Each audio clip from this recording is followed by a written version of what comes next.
Ring around the rosy, a pocket full of posies. Ashes, ashes, we all fall down. Welcome to the ParricidePodcast. I'm Sherry. And I'm Marie. And today we're talking about the Lightbulb, Henry Wachtel, who killed his mother.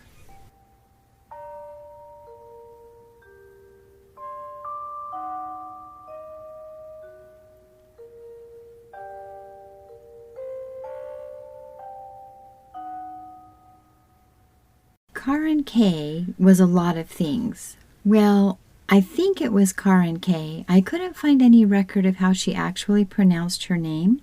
I could easily see how that could be Karen. Or even Corinne. Yeah. But I'll call her Karen because I did see somewhere that might be how she pronounced it. Okay. Anyway, Karen K was a lot of things. She'd grown up in Chicago, the youngest of 4 daughters, the child of a blue-collar worker. Family meant a lot to her. She was sweet, goofy, supportive, and an aspiring writer. She enjoyed John Wayne films, The Three Stooges, and poetry by Langston Hughes. And also her favorite book was The Things They Carried by Tim O'Brien. It's a collection of linked stories about people fighting in the Vietnam conflict. I haven't read it, but it looks like an interesting book. The author creates a fictional character who bears his own name. The fictional Tim spends the afternoon reminiscing with one of his platoon members about Vietnam, remembering their friends and relating their personal stories regarding what happened to all of the soldiers after they returned home, if they returned home. The author artfully blends truth from his own lived experiences and fiction to create an insightful, thought-provoking tale about combat and the soldiers who must carry that with them for their lives should they survive it. It sounds like a very powerful book. Yeah, I'd never heard about it before, but it's on my reading list now. Mine too. Anyway, Karen loved to write, and she was pretty good at it. She set her sights on living in New York when she was quite young. She had a lot of plans for her life, and she was good at reaching her goals. She did move to New York, and she did exactly what she said she'd do.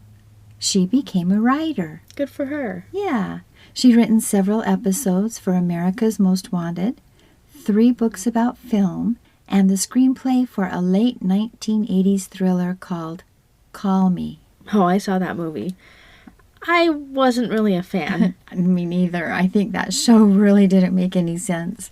Yeah, it would seem to be just a string of tropes. I know, right?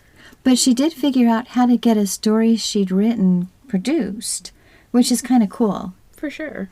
But at some point, she decided to change things up a bit.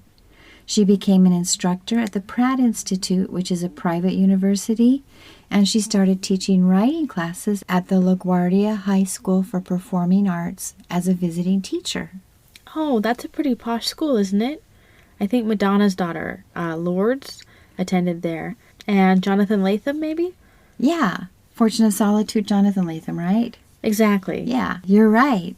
That's such a good book. And yes, it is a very elite school. If you're old enough to remember the show Fame, LaGuardia High School is the setting for that show. Oh, I remember Fame, but I didn't know that. That's really cool. But anyway, why did she start teaching high school after having produced a movie? I'm not sure, but I'm assuming it was after Call Me, which was in 1988. Her son Henry was born in early 1993. He was born on one of her sister's birthdays, and she named him for her own father. Henry was the sun, the moon, and the stars in her life. A lot of women who prioritize family undergo career adjustments after they have a baby. So it could have been that, or it could have been some other reason. I don't know for sure. But I do know that now that Henry was growing up, Karen continued to succeed. She was in the midst of working on a feature film called Service at the time of her death. She'd written those 3 books. Ironically, all of them were about feminism in film, Women in the Cinema, a critical anthology, Myrna Loy, and Besides Berman. She was also the first person to interview Dorothy Arzner. Oh, who's that? She was the first Hollywood director who was female. Wow, that's a lot of accomplishments. Yeah, she was very accomplished. She did a lot in her lifetime. Anyway, she was a well-loved teacher, like I said, at LaGuardia High. Her students said that she inspired them. She made Herculean efforts to make their dreams come true. And she's reported to have created a safe place for students to explore their feelings through writing in her classroom. Well, mostly safe. She was reported to have a bit of a problem with boundaries. Oh, no. Yeah, according to the New York Post, she would overshare with her students, sometimes crying and asking them to tell her she was a good mother. But by every student report, and there were a lot on ratemyteacher.com, she was a good teacher. One review said, and this is a quote, "She cared so much about her students, even students who were cruel to her and resistant to work. She really believed that no matter who we were smart and had something to say. She really believed in all of us." Oh, that's really nice. It seems to say a lot about how she probably was even raising her own son, Henry. I know. The kids loved her, and they knew that things weren't perfect at home because she'd also show up at school with injuries like black eyes. My goodness. Yeah, blaming herself for instigating Henry's violence and insisting that Henry was a very good boy. This sounds a lot like Jessie Winnick's mom. Jessie from episode 33? You're right, except Karen is alleged to have engaged in fights with Henry, including screaming, throwing furniture, stuff like that. And Henry, in New York, had a very different life than Jessie's in California. Henry and his mother lived together on West 55th Street. Oh, so all the way in Hell's Kitchen? Technically speaking, yeah, 55th Street. But they seem to be about as close to the action in Hell's Kitchen as they were to the Museum of Modern Art, walking distance to both. And at the bottom corner of Central Park, that was within a couple blocks of their home. So kind of in that buffer zone as far as tourists go. Mm-hmm. But seems like a pretty good location. It does. Was their place nice? It seemed to be by New York standards. They had an 800-square-foot, two-bedroom place with a fairly decent view of the city on the 10th floor. Okay. I haven't heard anything about his dad so far, though. Does he not have a father involved in his life? Well, all the evidence does point to Henry's dad being present. Henry's dad was Edward Anthony Wachtel, Ed. He seemed to have been quite involved in the film industry himself. He didn't seem to be as accomplished in the real world as Karen. He was an associate professor at Fordham University. He offered a course there on filming where the students apparently watched a curated list of films and supposedly learned how to use a host of filming equipment. The coursework culminated in the making of a student film, or at least a film short, to demonstrate and practice their newly acquired skills. Ooh, that sounds like a very interesting class. Reviews of the course indicate it was not. Comments on ratemyprofessors.com indicate this was one of those classes that students, especially female students, just endured. Here's the comment from the most recent rating in 2017. Absolutely sexist and will tear apart any opinion that isn't his own. Watched him ridicule a girl in class for just stating that she appreciated seeing a strong female lead in one of the films he required. He is constantly asking ladies about chick flicks and saying they can't appreciate the good masculine movie he shows. Oh, that's gross. Yeah, but it also tells you a little bit about why he's attracted to Karen. She loved John Wayne films, and she was into the movie industry like him. Yeah, but I think not being able to appreciate anything feminine shows an imbalance in a person. Yes. Mm-hmm. Anyway, Karen and Ed applied for a marriage license in 1992 and in 1993, the year Henry was born. The New York Times reported they divorced in 1998, so maybe they finally got married, but other sources say they never married. I tried to hunt down a record of divorce for them, but it was nowhere to be found. Oh, that's so interesting. Yeah, so I'm not sure if they ever married or not. Either way, they'd called it quits when Henry was still an infant, but Ed stayed involved in Henry's life. Karen was clearly the caretaker throughout Henry's life. So what about Henry himself? What was he like overall? Well, Karen had told her class, remember, that Henry was a good boy. When it came to good boys, Henry was not one of them. 19-year-old Henry already had a very checkered past. According to the New York Times, he'd been in and out of therapy since he was 12 years old, where he would confess to his therapist that he enjoyed fighting and had violent thoughts about his mother and others. This wasn't really a surprise to people who knew him. In 2005, 12-year-old Henry was already smoking, not just cigarettes, and drinking. He'd confessed that he was excited to keep dabbling in drugs, alcohol, and sex, and that he was plotting the perfect murder. His victim of choice was an unnamed elderly woman. His therapist was very concerned about his, quote, rage, anger, entitlement, and opposition to authority, unquote. That's a very troubled boy. Especially at 12 years old. Yeah. And he also noted that Henry had, and this is a quote too, intense and consuming anger toward both of his parents, and especially hated them when they tried to set limits or tell him what to do. That's pretty much what parents do with a 12-year-old. You're teaching them boundaries, and you're setting limits and telling them what to do every day. That's the whole job. Exactly, right? But it does get worse here. In 2007, when he was 14 years old, Henry wasn't getting along with either of his parents. Of course, his relationship was worse between him and his mother because she was his primary caretaker. The custodial parent is often the one who gets the brunt of a child's angst. Henry would get physical with her even back then. Wow, that's really scary. A Yeah. 14-year-old is so young to be so violent. Yeah, and at one point, he took one of her possessions, set it on fire, and threw it out the window. That's outrageous behavior. Mm-hmm. How was he getting away with all this? I'm not sure, but that's not all he did. According to Justia, this middle schooler had also rolled a smoke bomb into an art gallery and killed birds with his BB gun. I don't know, other than therapy, what the parents were doing or trying to do to discipline him. And still it got worse. It's terrible. By the time he was a freshman in high school, so now he's, 16 years old, maybe tops? Well, he was more high school than high school. It's a bad dad joke. But a good one, right? Yes, a little bit. But Henry was now drinking and using drugs daily. On the weekends, he would party to blackout. Like he was smoking pot every day? He was doing much more than marijuana at this point. He was dropping acid and injecting Special K. Why would you inject cereal? Why not just eat it? I don't think you get the fiber benefits injected.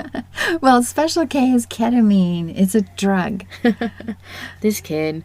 But how was he affording all of these drugs as a freshman in high school? That's an excellent question, and one I can't answer for you.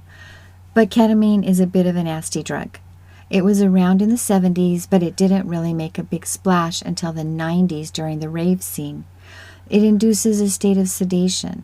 Most people describe a dissociative state, if they can remember anything at all, because it leaves people with amnesia, which is why it also became a very popular date rape drug. Wow, I'm so glad I don't know anything about ketamine. Yeah. It doesn't sound very special at all. Nope. Is this the one that leaves you really thirsty? I know there was a rave drug that made you really thirsty. Oh, that's ecstasy, also known as MDMA or Molly. Well, sort of. People use the terms interchangeably, but, well, okay. MDMA is, and I'll probably murder this word, methylenedioxymethamphetamine in its pure powder or crystallized form. When it first became popular as a recreational drug, it was pressed into tablets and called ecstasy, but they cut it with really bad stuff so they could make a larger profit as they turned it into easy-to-sell and carry tablets. But pretty soon it was so impure that people started staying away from it. They moved on to alternative drugs. And then came Molly. Molly was supposedly more pure and was typically a powder that was snorted. It's often used alongside LSD, alcohol, and marijuana to enhance the experience. But ketamine, MDMA, LSD, and a couple of other drugs including Rohypnol, were kind of the happening drugs at the time. Isn't Rohypnol the roofie, the date rape drug? Uh-huh, it is. None of these sound very safe. I don't think anyone knowingly taking them was really thinking about safety. I guess that's fair. Yeah. Anyway, it's fairly certain that Henry was into the rave scene. Henry admitted to using acid, ketamine, Xanax, cocaine, OxyContin, Percocet, PCP, mushrooms, bath salts, almost anything you can name. He was into it. He spent most of his weekends in blackout mode. That's a lot for a high schooler. A lot, right? Yeah. I mean, a lot for anyone, but this is really shocking behavior for someone who's still in high school. For a kid. In June of 2008, after using cocaine, Henry had his first seizure, which happens a lot with kids who do drugs at really young ages. Mm-hmm. It's got to mess up your nervous system. Mm-hmm. He was taken to the emergency room where he was released. The seizure, according to the ER doctor, was attributed to his cocaine use. So he gave himself seizures. Yeah, like I said, this happens a lot when kids start drugs really young. But Henry didn't take this incident as a warning. In fact, he headed to a neurologist with his dad right after this to get himself some Adderall for his ADHD. That seems like the perfect solution. Let's add more drugs to this. Yeah, it doesn't sound like the parents took his drug use seriously at all. Yeah, that's very surprising. Mm-hmm. The next year turned out to be a fairly angry one for Henry. He was constantly fighting with his mom and telling his therapist he was exhibiting great self-control by not hitting her harder. He got into a shoving match with his dad, and he apparently even abused his girlfriend. At 16 years old, he was discussing his increasing interest in violent and sadistic acts against his family, friends, and even himself. And he continued using any drugs he could get his hands on. That's really scary. I'm surprised that he was not taken inpatient or sent to military school or something. Usually parents kind of reach the end of their rope at some point. Oh, and we're getting there. And I think his parents may have had a little bit of a long rope just based on who they were. Maybe. Yeah. So Henry found himself an outpatient at Phoenix House. So there you go. Okay, there's the rope. Uh-huh. This is a drug rehab facility at about this time. He self-reported he was clean for 3 months despite his continuing use of alcohol and marijuana. He didn't really think these counted as drugs, and he told his therapist he could continue using any drug he chose because they really didn't affect him much. Wow, complete and total lack of insight there. I think so too, and that will become his downfall, as you'll see. Phoenix House must have been beside themselves in trying to treat him. Of course, they were trying to get him to clean up his act, but they were giving him drugs too, both sedatives and stimulants, which seemed to have simply enhanced his illegal drug use. Like it made his drugs work better or something? Well, he started seeing that he could mix different drugs with his own drugs. Oh. And, if you use a pill to stop using a pill, the message to the kid is that the pill's the answer, right? I guess. Yeah. Well, Henry advised them he didn't need treatment. He was only coming here for treatment because his parents made him go. How did that work out for him? Obviously not well. He had his second seizure in April or May of 2010 while getting busy with his girlfriend, which must have scared her to death. Oh, I'm sure. It probably scared both of them. Yeah, probably. It was probably a bit awkward there too, right? Mm-hmm. I mean, he's only 17 years old. Yeah, he's still pretty young. Mm-hmm. A couple of months later, he was in the shower at his dad's house when he had another seizure. This one was very bad. It lasted for about half an hour, and he ended up in the ER, confused about what had happened with a broken nose. Wow, seriously? Indeed. This time, he wound up getting diagnosed with epilepsy, and they prescribed Keppra, an anticonvulsant. It was about this time, April of 2010, that he walked away from Phoenix House and decided those idiots didn't know what they were talking about. There was no reason in the world to not do drugs. It was all just people trying to control him. And he started smoking and injecting heroin. According to Henry, 2010 was a year of numb. He didn't care about anything, started burning himself, threatened suicide a lot, would drink to blackout, which took a lot of alcohol at this point, and went after his mother in a drunken rage one day, threatening her and screaming stuff like, "I'm going to kill you! I'm going to choke you!" Oh my goodness, his mom must have been so scared. Yeah, I think so. But the record also suggests that this was a mutually abusive relationship. Like I said before, Karen would physically fight back. But yes, I do think it all terrified her. I mean, at a certain point, if he's chasing you and trying to choke you, you're going to have to fight back? Well, I agree, but throw furniture? Yeah, I'm not sure. I mean, I think that reactive abuse shows up in a lot of different ways. True. So, and it's hard in this case as well because it's just the two of them in the house. So whose reports do we have? Well, the neighbors actually. Okay. The neighbors were talking about the huge rows that would go on. Okay, so we know they fought a lot. We don't know who started it or what happened, but we know it was loud. Right. Okay. Well, I think that people need to be more careful when someone says, "I'm going to kill you." They seem to mean it.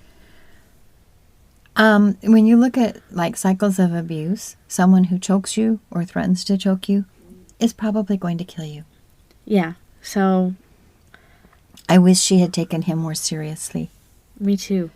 But this story is a little bit odd, so let's keep going. Okay. What was Karen saying about this? Was she getting therapy? I don't think she was getting therapy, but she lived in New York. It was that time in our history where everyone had a therapist. It was a cool thing to do. Yeah. She was a filmmaker, so most likely, but I don't have record of one. She needed a better one if she had one. Absolutely.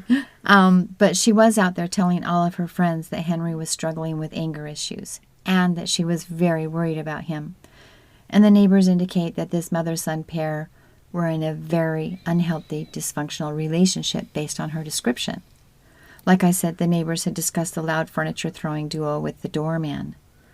Many residents of the building were confused and frightened by what they heard coming out of the Wachtel apartment, or the K apartment, depending on who they were friends with. And they were really confused by their relationship because most of the time, Henry appeared to be a protective, doting son who loved his mother dearly. It was difficult to reconcile the contrasting glimpses they got into this family, and his drug use continued to escalate. His psychologist began making arrangements to put him in inpatient treatment, warning his parents to call 911 if things got out of hand. I wonder what his parents would have considered out of hand at this point. I know, and call 911 while someone's beating on you? Mm-hmm. Sometimes therapists make me shake my head. It's not a very practical safety plan, I'll say that. No, that and run away. Well, it's... Not when you have a murderous child in your household. Yeah, where are you supposed to run to? Well, you're not going to get out that door. Yeah. They're younger, stronger, faster. Yeah, especially at 17, 18. Mm-hmm. Anyway, things did get out of hand.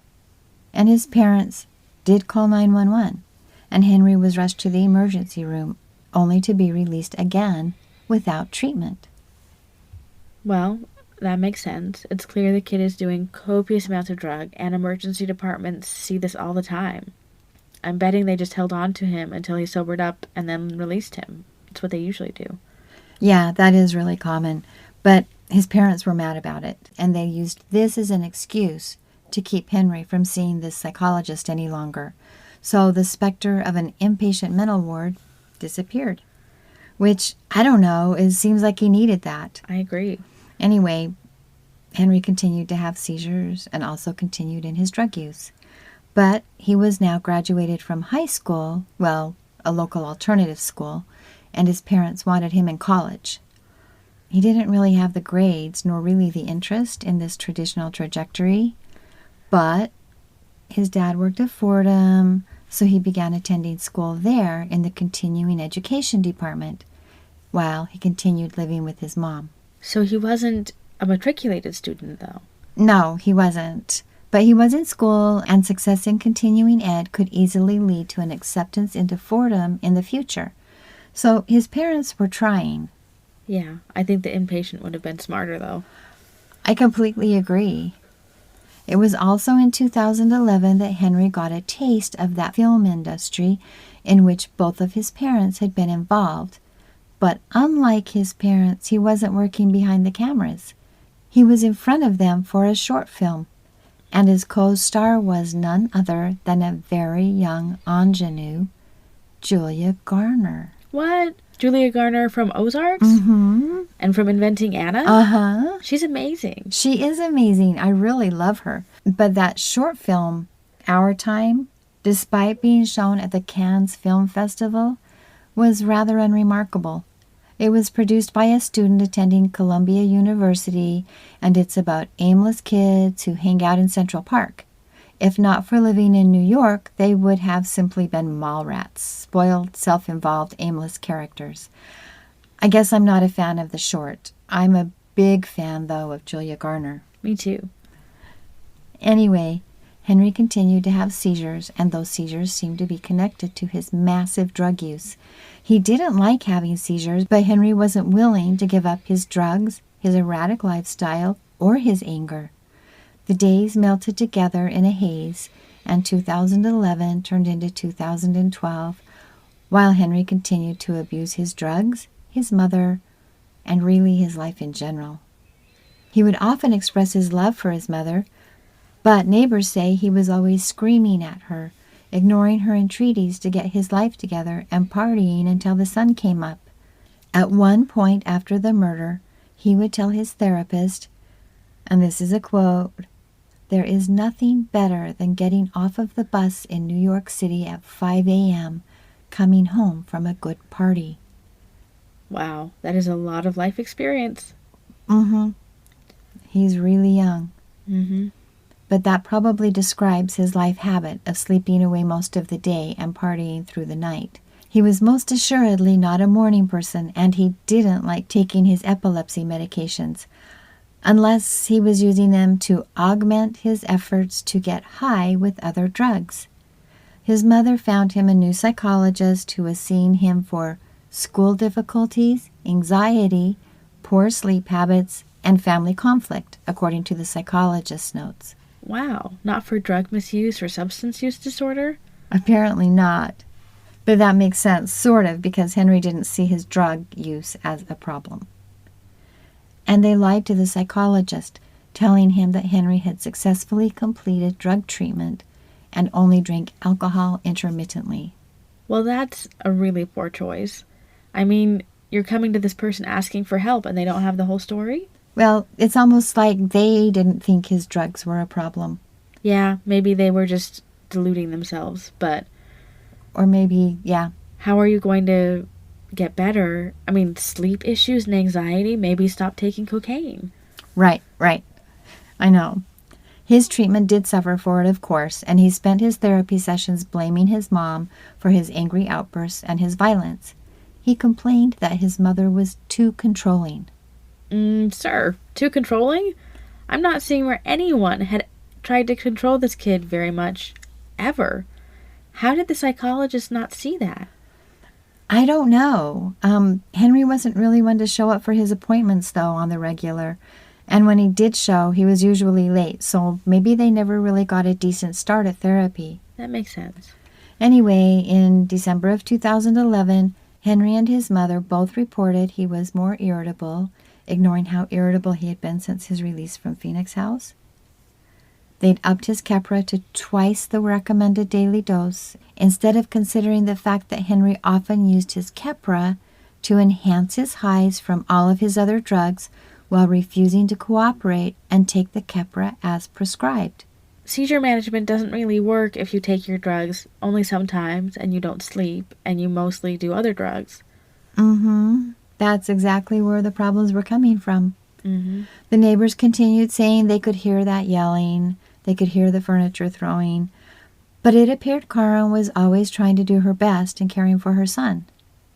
And on March 29th, he turned 19 years old.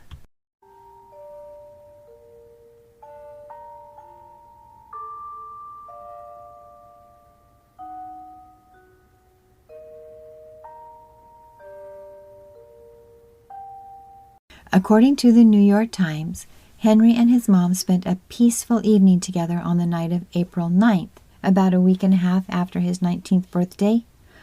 They'd watched Titanic and the Hunger Games together. But then Henry was up all night doing amphetamines, Adderall, and even an extra dose of his Keppra just to keep things going. He didn't fall into bed until 6:30 a.m.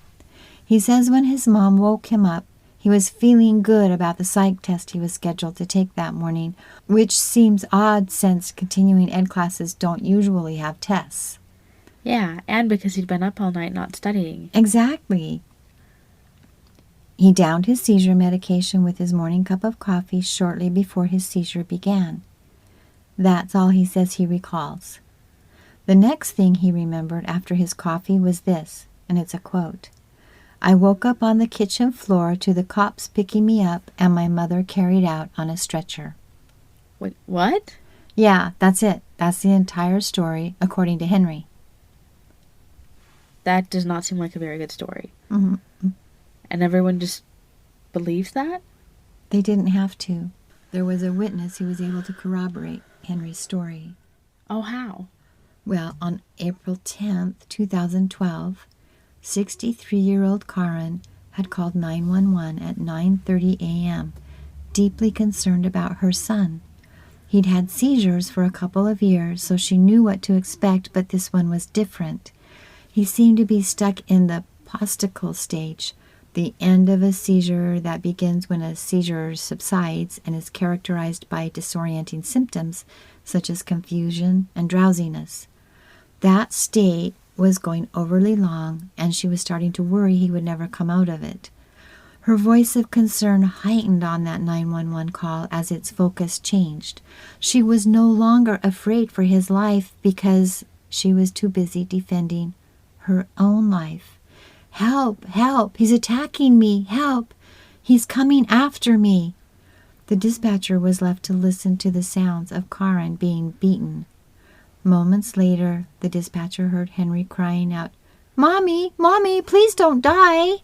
He'd hit her more than 100 times, fracturing her skull, breaking her ribs, and causing extensive internal bleeding as per Cornellsville Hospital. It's horrible. Yeah. According to court records, the emergency responders arrived to find a wild-eyed, disoriented young man who was covered in blood. As they prepared to transport his unconscious mother from the scene, Henry would alternate his story. Sometimes he would say he didn't know what happened, and then he would tell the investigator it was a mistake. With the help of an attorney, Henry had settled on one story by April 11th. His body had killed his mother, but he had not. Wow. Whatever had happened that day had happened while he was in the throes of epilepsy, and he was confident he would not be held responsible. When he'd beaten his mother, he was neither fully conscious nor unconscious. He could not possibly be guilty of murder in any degree since, he was unable to comprehend that he was doing something wrong. That seems hard to believe, given his character up to this point. Exactly. I mean, people do things in post-ictal states, but not usually something this extensive. Mm-hmm. And I would be not questioning as much, except for he's had fantasies about murdering someone since he was 12. And getting away with it. Yeah. So that's exactly what I thought. Karen was buried in a private service. Her students were beyond sad that they were excluded from honoring her life one last time, but they respected the family's privacy.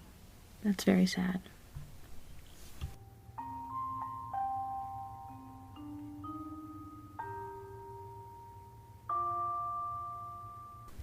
So, what happened next?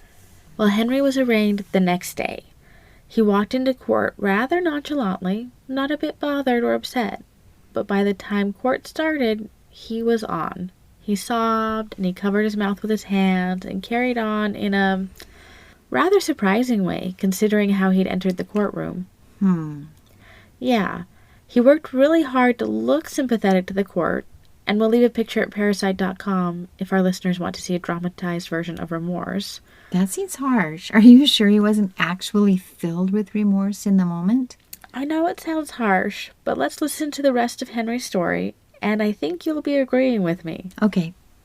So Henry was charged with second-degree murder, and he was sent back to jail to await trial. Well, kind of. Henry's attorney had immediately run with Henry didn't kill his mother, his body did defense, which sounds really dramatic and exciting, right? Mm-hmm.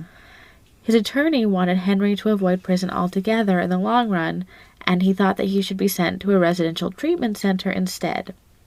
Oh. Which again makes me think this all could have been avoided possibly if he'd just been inpatient when his first psychiatrist had said he should be. Exactly. Which, neither here nor there, you can't go back, but change that. Yeah. But so what happened next was Henry was ordered to be confined to Kirby Forensic Psychiatric Center, which is a secure psychiatric facility where they could do a medical evaluation in anticipation of an upcoming trial. Okay. The doctors at Kirby did not find him to be psychotic or suicidal or remorseful. Predictably. Mm-hmm. But they did find him to be churlish and difficult. Also predictably. Mm-hmm. As a matter of course, they sent him along to the Bellevue Hospital's jail ward for his psychiatric evaluation after they were finished doing their part. And all of this was just the standard procedure. Okay. So his attorney also requested that wherever Henry was, they would like him to have his own room. Yeah. He said it was because Henry's seizures occurred randomly, and they worried that he could inadvertently put others at risk in the jail should post-ictal violence occur while he was awaiting trial. Which just sounds like every parent in the world. Can he have his own room? It does. It sounds a little bit like he's still spoiled, even in jail. And they think it's summer camp. Yeah. I mean, I see what that attorney's doing. He's hoping to establish right off the bat that Henry's not culpable for his actions. And he's hoping to get Henry a stint in a mental ward rather than a prison in the long term, which is rather common, but it's not always the wisest move. You're correct. We talked about this a little bit before, but the strength of being sent to a mental facility is that you don't have a sentence. Mm-hmm. As soon as you're cured, you can be released. But then the weakness of being sent to a mental facility is that you don't have a sentence, as Henry's about to discover. Because not having a sentence means that if you refuse to improve, you don't get released. And that can be a downside if you don't actually want to put in the work. True. But Henry's desire to stay out of prison became the focus of his attorney, and they went to work. On October 6, 2014, in a plea agreement supported by both the prosecution and the defense, Henry's plea of not guilty by reason of mental disease or defect was accepted by the court. When questioned, he immediately again turned on the tears and explained to the judge, quote, "I have no memory of the events immediately surrounding the death of my mother," unquote. Despite his proclaimed lack of memory, Henry did not insist he was innocent or deny committing the murder. In fact, he said, quote, "I am convinced that I physically caused my mother's death," unquote. I can't imagine having to live with that knowledge. I know, you would think it would weigh so heavy on your heart, right? Mm-hmm.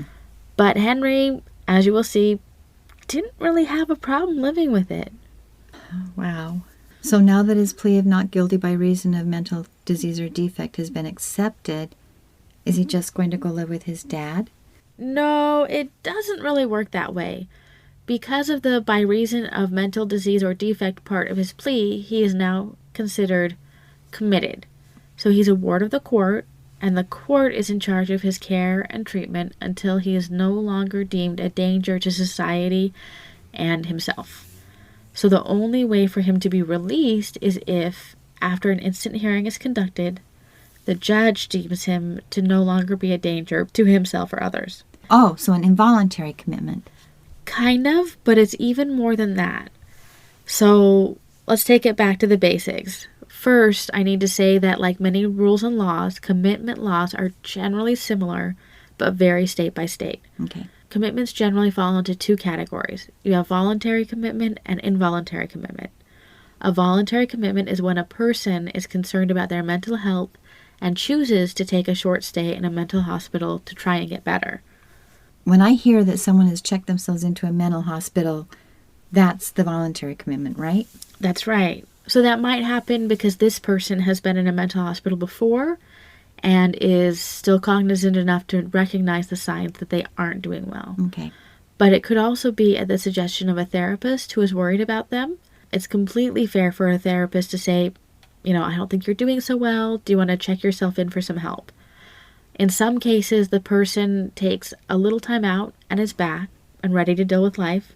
Sometimes as short as a week.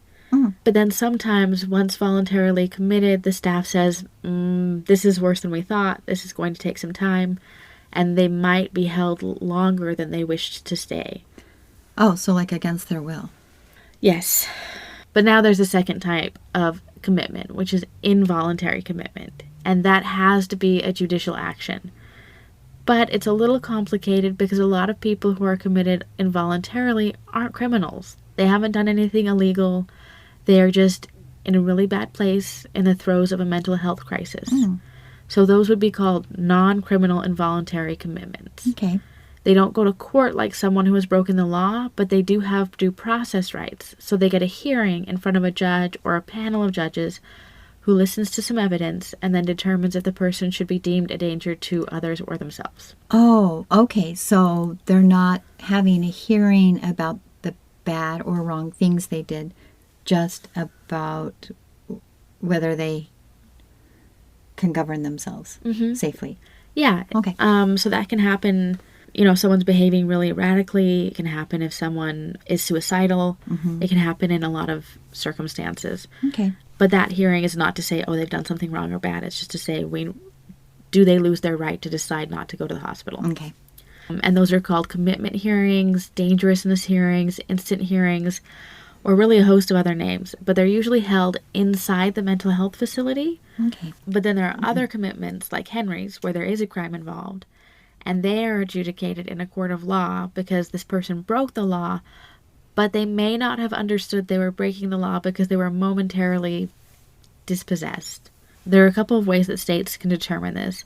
That is the criminal involuntary commitment, and just like anyone else who has been committed, the person, or in this case Henry, won't be released from the court's custody, the commitment, until the judge deems him no longer a threat to himself and society.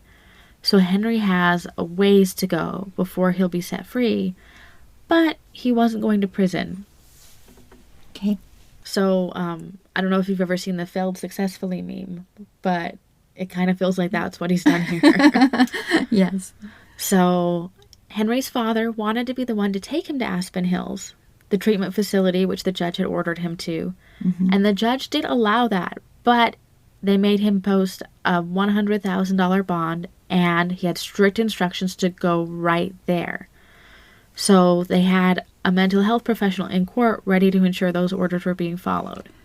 I can see that. I think the parent would consider absconding with the child and running away. You would hope not, considering that he just murdered the other one, but we've seen worse, right? Right. So Henry would be required to live in a secure treatment facility until the judge believed he had received adequate treatment and had made adequate progress in improving his mental defect after killing his mother.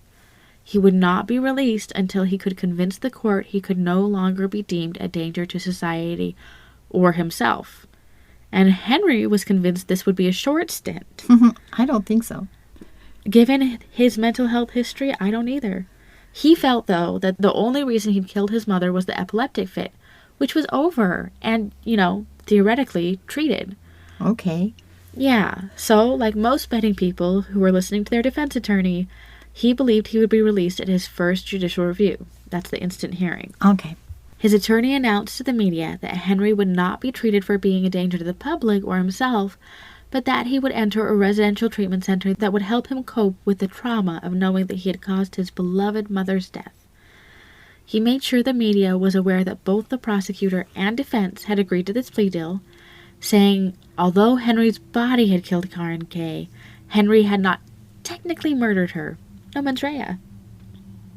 Is that true? He'd only be treated for the trauma of knowing he'd caused his mother's death? Well, you have forgotten the first cardinal rule of not listening to what the defense attorney has to say when the person gets convicted. They had to put a good spin on it. But no, he would not be treated for trauma. He was being treated for his mental disorders, his polysubstance drug misuse, and epilepsy, which together had resulted in the death of his mother. Right. Yeah. He'd admitted to the killing of his mother, but he wasn't off the hook for the treatment that would address why she was killed. Smart. Yeah, which is difficult because these are exactly the treatments he had resisted in the past. And I think that's where he's going to be in trouble. Yeah, it causes a lot of trouble for him.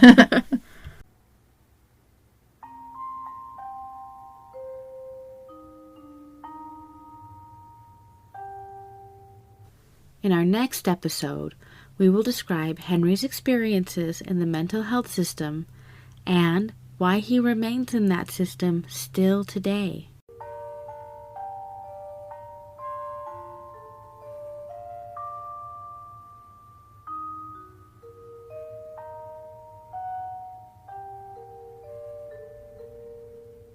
We would like to thank the New York Post, Legal.com, the New York Times, the New York Daily News, Crime Reads, the Daily Mail, Justia, RateMyProfessors.com, DNAinfo.com, RateMyTeachers.com, the Fordham Ram, the Gothamist, Agnes Film, and the Buffalo News for the information and pictures we used in telling this story. And we'd also like to thank Jade Brown for the music. She does such beautiful work. Yes. And most of all, we'd like to thank you, our listeners. Your support means the world to us. Absolutely. And this has been the Parricide Podcast. And remember, always sleep with one eye open. Ashes, ashes, we all fall down.